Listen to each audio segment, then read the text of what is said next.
Yonimdagi yo'ldoshlarim bilan birga tushib ketolmasdim.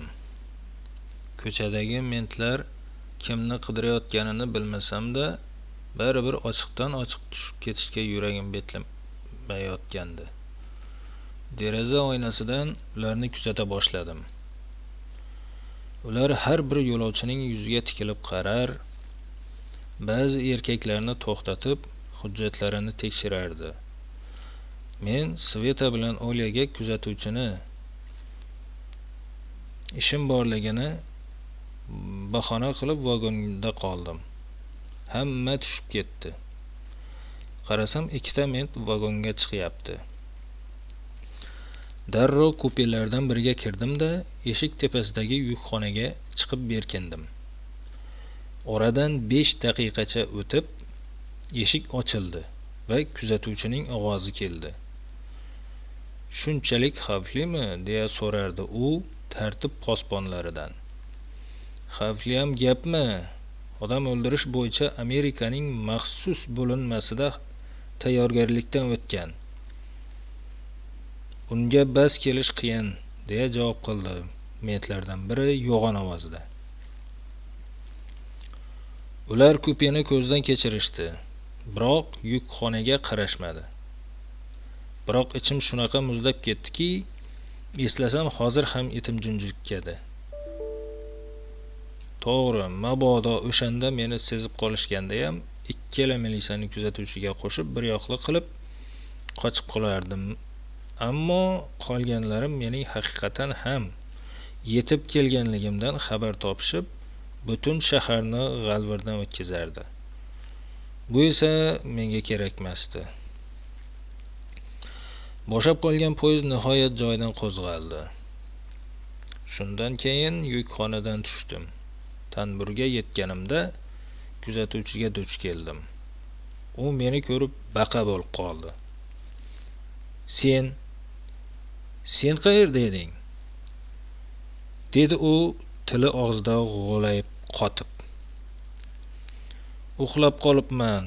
Uyg'otmabsan-ku", dedim men kulib turib. "Endi mashinangni bir to'xtatib yuborasan, men tushib qolaman. Aybingni yuvishing kerak-ku."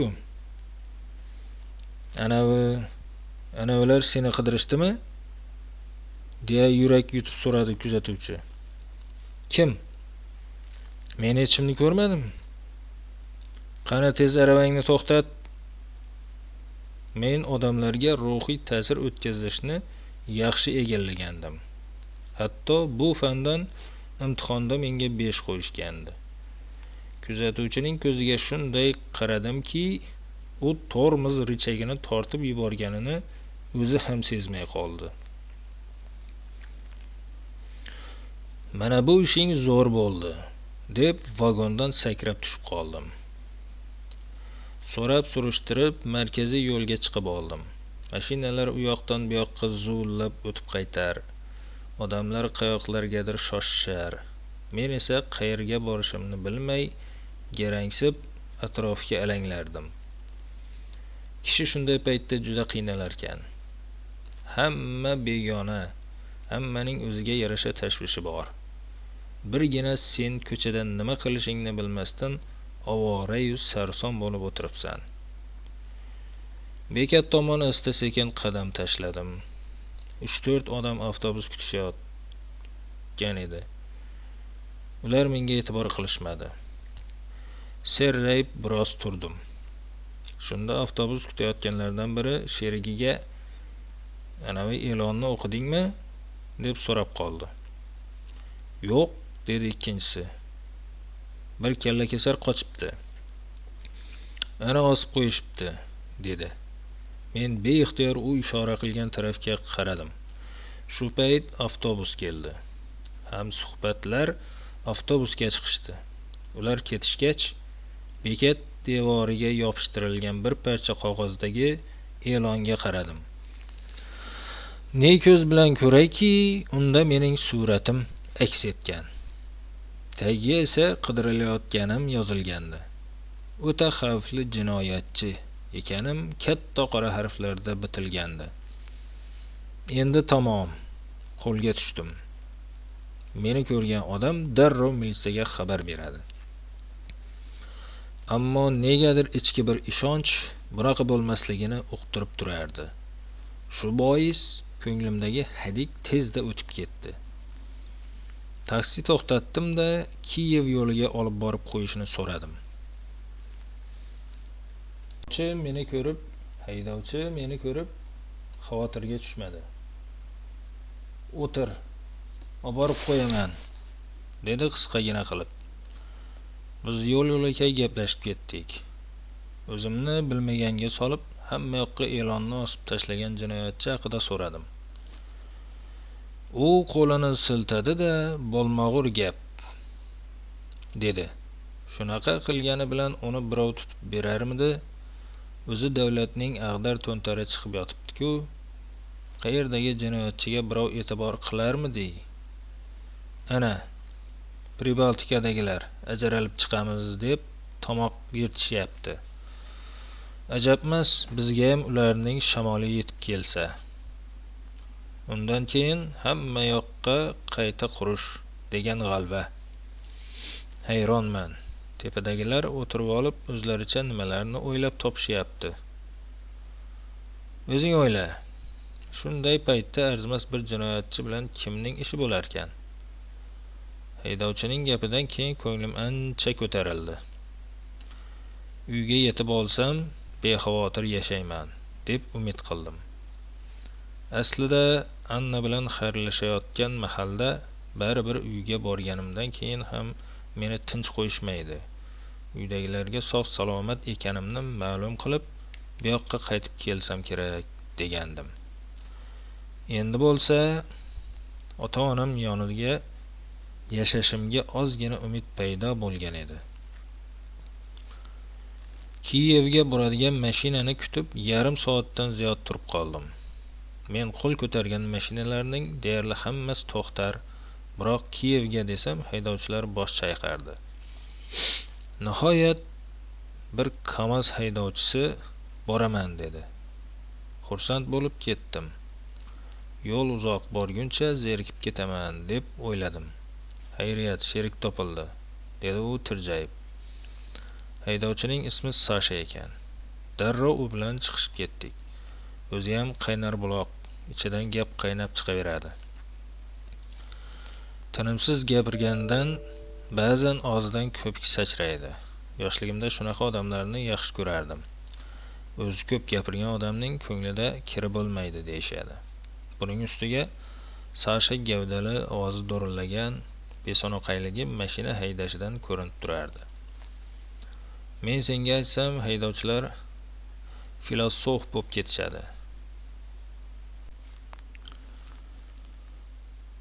Yo'lda qanchadan qancha odamlarni ko'rasan, gaplashasan. Malakang oshib boraveradi. So'ng istalgan kimsaning kimligini bir qarashdayoq aytib beradigan bo'lib qolasan. Mana, masalan sen kam gap, sodda va beg'uborsan. Shundaymi, topdimmi? Dedi u yo'ldan ko'zini uzmay. Ha, haqiqatga yaqinroq, dedim men kulib. Ana ko'rdingmi? Bilaman. Xo'sh, Brestda qarindoshim bor dedingmi? Bir paytlar urush davrida qolib ketgan. Amakim qarib qolibdi. Uni avval tanimadi. Ko'z o'tmay qolibdi. Otamning ismini aytganimdan so'ng quchoqlab rosa yig'ladi bechora. Ikkita o'g'li bor ekan. Ular ham bola chaqa bo'lib ketishibdi. Bittasi Moskvada ishlar ekan, ikkinchisi Kiyevda. Amakim mendan 2 yosh kichkina nabirasi bilan turar ekan. Lekin amakimning xotini o'lib ketdi. Shunga biroz qiynalib qolibdi. Uyga borib, otamga aytib, yurtimizga olib ketmoqchiman, dedim jiddiy qiyofada. Ochig'i, qanday qilib yolg'onni chinday to'qib tashlayotganimga o'zim ham hayron edim. Kutilganidek Sasha hamma gaplarimga ishondi.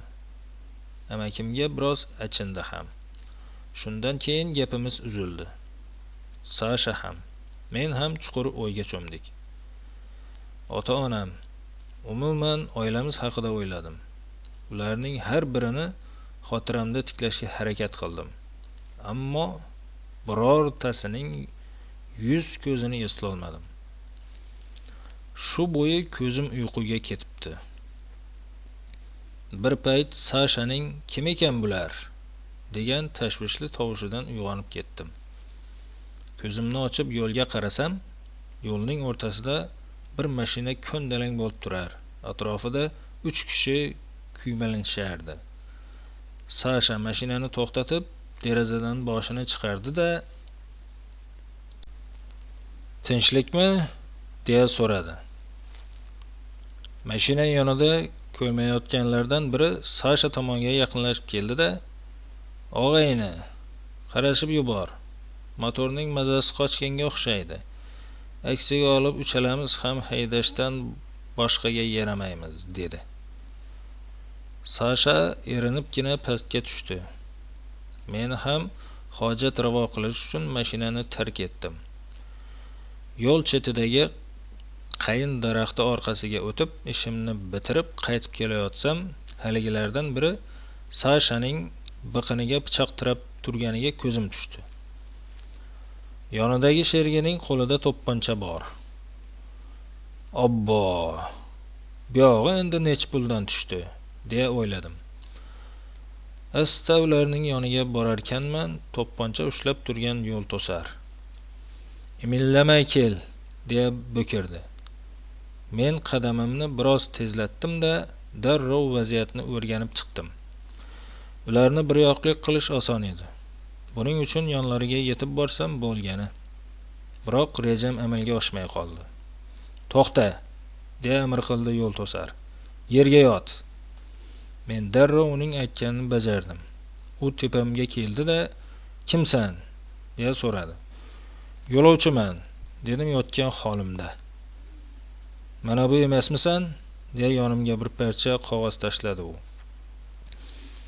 Sekin boshimni ko'tarib qog'ozga qarasam, Brestda ko'rganim o'sha e'londan bir nusxa. "Kim bu?" dedim o'zimni go'llikka solib. Ayni damda xayolimdan nahotki qo'lga tushgan bo'lsam, buncha tez bo'lishi mumkin emas, degan fikr o'tdi. "Tanimaysanmi?" "Yo'q." "Unda cho'ntagingdagini chiqar", deya buyruq berdi. Cho'ntakda xemiriyam yo'q. "Shunaqa degan, bizni laqtatmoqchimisan? Hozir ko'ramiz", dedi-da, "Petka", deya sherigini chaqirdi. Sherigi yugurib kelib cho'ntaklarimni titkilay boshladi. Cho'ntagimda 2 100 AQSh dollari va 400 Deutsch marka borligi yodimga tushib ketdi. Petya ularni topdi-da, "Mana buni qara", dedi quvnoq ovozda. "O", deb yubordi to'pponcha ushlab turgan yo'l to'sar. "Dahshat-ku. Qani yigitcha, o'girilchi. Basharangga yaxshilab qarab olay." Men o'girildim. Tepamda haligi yigit xunuk irjayib turardi. U yaxshilab razm soldi-da, "Adashishim mumkin emas. Sen o'sha qidiruvdagi jallodsan. Boya seni uzoqdan ko'rganimdayoq tanigandim. Bilasanmi, sening boshing uchun qancha beradi?" 100,000 rubl. Bu taxminan 150,000 dollar atrofida. "Yigitlar, kabinadagi sumkam ichiga yana pul bor. Olinglar-da, meni qo'yib yuboringlar. Iltimos", dedim yalinchoq ohangda. 100,000 chiqadimi?" deya so'radi cho'ntagimni subrib olgan yo'l to'sar. "Har qalay shunga yaqinroq." Men shunday deyishim bilan to'pponcha ushlagan yigit sherigiga qaradi va shu damda u katta xatoga yo'l qo'ydi. Men uning oyog'idan ushladim-u, bir sakrab basharasiga tepdim. U shundoqqina yonimga quladi. Yashin tezligida qo'ldagi to'pponchasini olib, Sashaning biqiniga pichoq tiragancha biz tomonga anqayib qarab turgan yigitning peshonasini mo'ljallab o'q uzdim. U ovoz chiqarishga ham ulgurmay orqasiga quladi. menga shu paytgacha do'q-po'pisa qilayotganning esa ko'kragidan otib tashladim. Uchinchisi o'zini oyog'im ostiga tashlab, o'kirib yig'lashga tushdi. Yalinib yolvorib, o'ldirmasligimni iltijo qildi. Shu paytda Sasha yonimga keldi. Achinib yerda yumalab yotgan odamga qarab turardi. Mening esa mutlaqo boshim qotdi. Uni o'ldirishimni ham, o'ldirmasligimni ham bilmasdim. Agar unga ichim achib tashlab ketadigan bo'lsam, darrov borib meni sotadi. Shu payt Sasha qo'lini yelkamga qo'ydi. "Qo'yaver, yashasin", dedi. Men uni qo'yib yubordim. Bunday qilmaslik kerakligini o'zim yaxshi anglab turardim. Biroq ko'nglim bo'lmadi. Yo'lto'sarlarning Jigulisini Sasha Kamazi bilan yakson qilgandan keyin yo'limizda davom etdik. Yarim soatlar chamasi miq etmay yo'l bosdik. Faqat ora-sira Sasha xo'rsinib qo'yardi. "Bo'ldi", dedim oxiri uning xo'rsinishlariga chidolmay. U menga bir qarab qo'ydi-da, indamadi. Yana jimjitlik. Bunday hol yana qancha davom etishi mumkin? Nahotki Sasha manzilga yetguncha tilini tishlab ketsa. Uf. Jonimga tegib ketdi. Hech qachon bunaqa ahvolga tushmaganman. To'g'ri, men kun bo'yi gapirmasdan, birovning gapini ham eshitmasdan yura olaman. Ammo hozirgi jimjitlik yurakni ezib yuboradigan darajada og'ir edi. "To'xtat mashinani, tushaman men", dedim jahl bilan. "To'xtatmasam o'ldirasanmi meni ham?" dedi Sasha yuzimga qarab. "Yo'q. Ashaddiy jinoyatchini mashinaga mindirganimni bilmagan ekanman. Adashasan. Ana ular shunaqa deyishdi-ku. Men Sovet ittifoqi hududida birinchi marta qotillik qilishim. Shu paytgacha mana shu davlat uchun ishlaganman. Endi mendan boshqa narsa so'rama", dedim jahlim chiqib. Shu gapimdan keyin Sasha biroz o'zgardi. Qandaydir qo'shiqni xirgoyi qildi. Yordam berganim uchun menga rahmat aytishni ham unutmadi. Men tirik qoldirgan Petga mentlarga sotmadi. Shekilli hech kim bizning ortimizdan quvib kelmadi. Kiyevgacha eson-omon yetib oldik. Shaharga kirib kelganimizdan keyin Sasha mashinani to'xtatdi-da, menga qarab, "Endi qayoqqa borasan?" deya so'radi. "Moskvaga. Undan keyin poyezdga chiqib uyimga ketaman", dedim men. "Bugun kech bo'ldi. Mening uyimda qolasan. Ertaga ertalab o'zim seni kuzatib qo'yaman", dedi u. "Har qalay men sening oldingda qarzdorman. Hech bo'lmaganda mehmon qilib qarzimning yarmini uzay." "Shart emas", dedim men. "O'jarlik qilma. Sotib qo'yadi deb xavotirlanma ham. 2 kunda sen bilan qadrdonlashib qoldik. Yomon odam emasligingga 100% ishonchim komil", dedi u. Men indamadim. Sukutni rozilik belgisi deb tushungan Sasha mashinasini qing'ir-qiyshiq yo'llardan haydab ketdi. U shahar chekkasida turar ekan. 4 qavatli binoning 1-qavatida. Bizni hech kim kutib olmadi. Mashinadan tushdik-da, yuklarni ko'tarib Sashaning uyi tomon yurdik. Ostonada erini o'pib kutib olgan Tanya yo'l-yo'lakay Sasha menga xotinining ismi Tanya ekanligini aytgandi. Menga salom berdi, xolos. Mehmonxonaga kirganimizdan so'ng Sasha xotiniga tezda dasturxon tuzishni buyurdi. Shu payt ko'rinishidan 16-17 yoshlar atrofidagi bir qiz kirib keldi-da, "Dadajon", deb Sashaning bo'yniga osildi. Sasha oilasi haqida gapirganda qizi to'g'risida hech nima demagandi. Buning ustiga Sasha ko'rinishidan ancha yoshga o'xshardi. Shu bois men biroz hayron bo'lib turdim.